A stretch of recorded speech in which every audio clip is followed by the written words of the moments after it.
We are back on Get Up. Our next game is going to be called What If Taylor's Version. Very nice name. And if it's Taylor's version, I guess that means we're in our Bussin era. We got Taylor Lewan here. Here we go. I got a bunch of hypotheticals for you. Yeah. What if the Cincinnati Bengals lose this weekend to Jacksonville? If the Cincinnati Bengals lose this game in Jacksonville, it's going to be because the offense wasn't able to operate. Last year in Week 1, Joe Burrow had similar yards as he did to Week 1 against the Browns this year. This next week, he played against Kansas City Chiefs. He threw for 254 yards and 2 touchdowns. If the Bengals offense does not operate, I believe that they will lose this game because I'm not sold on the Bengals defense. But do you believe they get it back together again? Absolutely. You're still a believer in Burrow. LSU won their first Week 1 game since Joe Burrow was a starting quarterback. Joe Burrow won his first Week 1 game in 3 years. I think I'm following the trend here. All right, next, another hypothetical for you. What if the Ravens fall to 0-2 by losing to Cleveland? So if we're living in this crazy hypothetical world where Right. the Ravens lose to the Browns, Right. we might have to sound the alarms a little bit. Me personally, I'm going to my sports book. I'm typing in Ravens futures on the playoffs as we know Right. what the stats are of them making the playoffs. Right. And I'm hammering that as hard as I possibly can, responsibly, of course. Right. But here's the thing. They lost in this spot last year. Week 1, they lose a heartbreaker to the Chiefs. Week 2, they came home and blew a double-digit lead and lost to the Raiders. So we've seen this before. That was just as improbable as this is. The Ravens, these bad starts, they blow leads late. You're no concern about the Ravens? Here's where I don't have concern is I've been in a locker room when Derrick Henry has a fumble, even though he rushed for 100 billion yards. Yeah. Derrick Henry, because he cares so much about whether he hurts or helps the team, he's not speaking to anybody in that locker room. If I'm John Harbaugh, what I'm doing is I'm giving Derrick Henry the ball 30 times this game. He's going to run for 200 and a few touchdowns. Seeing it personally myself in the locker room. Okay, so that's a team with Super Bowl aspirations. And here's another.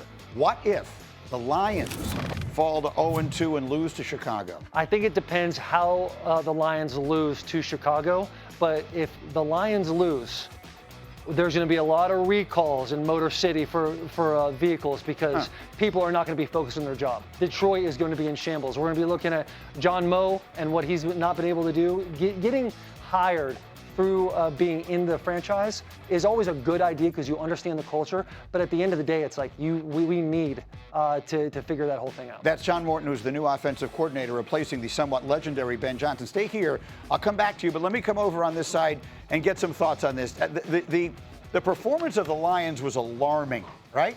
They lose the coordinators on both sides. And so the question is, if they don't look better, now are we legitimately talking about a team that has had its Super Bowl window closed? Absolutely. If we don't, it doesn't look better and they don't win, you're having internal conversations of did we make the wrong decision? The best thing about this Lions offense was they were always creating advantages, leverage, numbers, space. None of it was there last week. Jared Goff had 31 completions last week. 31. The average depth of those were 3.3 yards past the line of scrimmage. That's absurd. And so if they fall to 0-2 and offensively it looks the same, I think you're having massive regret if you're Dan Campbell of the decision at offensive coordinator and a lot of internal conversations about a change. I think there's questions already around the league. Everybody wondered about what it would be like when they replaced Ben Johnson and how Johnny Morton would fare. The first answer was not a good one. And now they come home to play Chicago. Both teams are 0-1.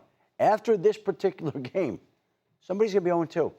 And there's going to be a lot of questions being asked in whichever city falls to 0-2 in this NFC North battle. No question about it. With the Bears, I mean, expectations are high, but it's not the same thing. They know they're on a developmental path with a first-year coach and a young quarterback they're trying to develop. The Lions have been knocking on the Super Bowl's door. They probably should have gotten there 2 years ago. Last year, they were just decimated. That's the question I keep asking myself. As I watched that game on Sunday, it was disquieting because I think to myself, man, they had a window, and they may have let it get away. The most devastating thing will be a regression from the Lions franchise and organization. Like, that was a feel-good story last year because of the way Dan Campbell came in and the way he slowly and methodically built it up. They lose both coordinators. The part that people aren't talking about as much is that defense looked just as bad, if not worse, than the offense, particularly in the secondary, which we know that was Aaron Glenn's domain, right? They have pass catchers that are running 400-meter dashes past that secondary. The Super Bowl streakers haven't run as free as the Packers receivers were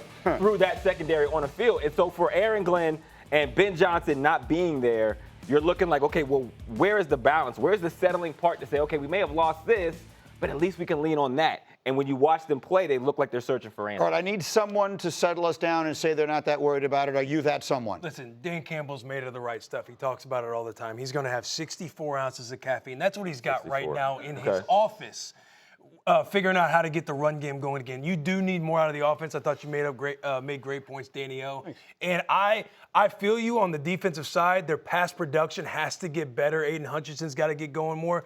They got a second level. Their run defense is nice. Alex Anzalone, Campbell, Barnes. I mean, they're scraping on pullers tighter than a tick on a hound dog. These guys are aggressive, and they're going to stop the run. To me, they're playing the Bears. One team's going to be 0-2, and it's not going to be the Lions.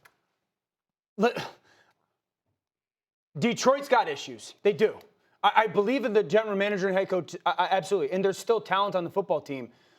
But the beauty of that team was they could do whatever they want, whenever they wanted offensively. Not only are they missing Ben Johnson, but you were talking about how good the Jets offense looked in week 1. Yeah. And the Jets hired Tanner Engstrand away from Detroit as their offensive coordinator. The Lions lost 8 assistant coaches in all. Right. So we're talking a lot about the coordinators, as we should, because Ben Johnson and Aaron Glenn are that important. But there are other coaches as well who are implementing their ideas with other teams that could be helping Detroit that aren't right now. That's also 3 coaches we're talking about. How about 3 players, meaning the 3 who make up the middle of the offensive line? Ragnar's a huge loss. The loss of him and the guards, right? So all of a sudden, their offensive line got dominated. They weren't throwing the ball just dinking and dunking because they wanted to, so they get nothing out of Amon-Ra St. Brown. Jahmyr Gibbs set the worst record I've ever heard in my entire life. Yeah. He caught 10 passes in that game. No player in NFL history ever caught 10 passes for fewer yards than Jahmyr Gibbs had in that game. That's the worst thing I've ever heard. He's the most explosive player in the whole league. It went from a strength to a weakness, like that.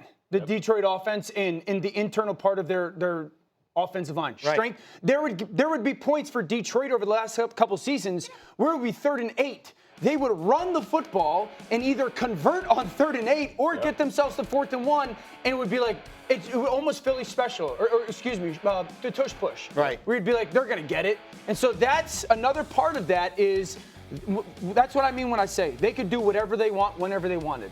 Because they can control the internal part of a defensive line. When they don't have that, you're hamstrung. And here's how that manifested. When you watch Jared Goff, he looked unsure. He looked timid. He looked like he wasn't protected. And that's not the Jared Goff that is going to get you back to the NFC Championship. And even with Jahmyr Gibbs, think about how many inside runs he had to bounce outside. Like every time. So it's a huge game in a lot of ways for the Lions. Not only would they fall to 0-2, but with 2 divisional losses, I don't expect it to happen, but I guess you never know. Let's leave that there for the moment. There's one other thing that, of course, on this day we must mention. Today is the 11th of September. It's the 24th anniversary of a day that changed all of us forever and will never and should never be forgotten. So we take this moment to remember the victims of that awful day and to say to their families that we are thinking of you not just today, but every day. Our show is broadcast each morning from Hudson Square, which is just a few blocks from the site where the attacks in New York City took place. Below the Freedom Tower right now, ceremonies are underway to remember the nearly 3,000 victims. Moments of silence are also being held at the Pentagon and in Shanksville, Pennsylvania. We will continue in just a moment, but again, for those of you living with holes in your lives that will never be filled, our thoughts are with you today and always.